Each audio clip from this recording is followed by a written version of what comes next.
नांदेड शहरातील कला मंदिर भागातील दारू दुकान तातडीनं बंद करण्याच्या मागणीसाठी या भागातील महिला आणि पुरुषांनी थेट उत्पादन शुल्क विभागाच्या अधीक्षक कार्यालयावर धडक मारले।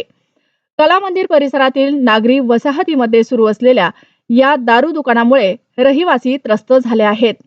नागरिकांचे म्हणणे आहे की दुकानातून दारू घेऊन मद्यपी भर रस्त्यावर दारू पितात।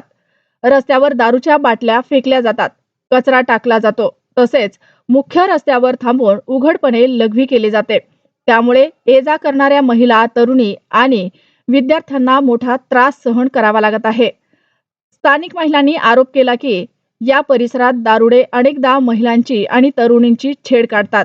त्यामुळे रहिवासी भयभीत झाले असून त्यांच्या सुरक्षिततेचा प्रश्न निर्माण झाला आहे। दारू दुकान तात्काळ बंद करावे किंवा नागरी वसाहतीतून हटवावे अशी ठाम मागणी रहिवाशांनी केली आहे।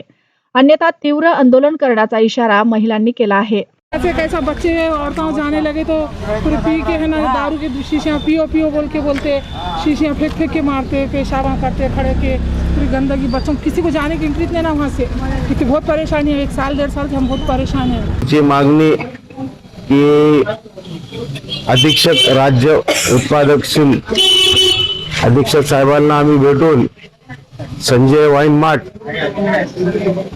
ही बंद करा म्हणून निवेदन दिलं। त्या त्रास म्हणजे एवढा त्रास आहे की तिथून महिला त्या रोडून महिला येऊ शकत नाही, लहान मुली येऊ शकत नाही आणि ट्युशन शाळेला ते एकच रस्ता आहे त्या गल्लीतला त्या बाजूचा आणि रहिवाशांना खूप त्रास आहे। गायन वादन विद्यालय आहे आणि समोरच 200 फुटाला डॉक्टर लाईन सुरू होती।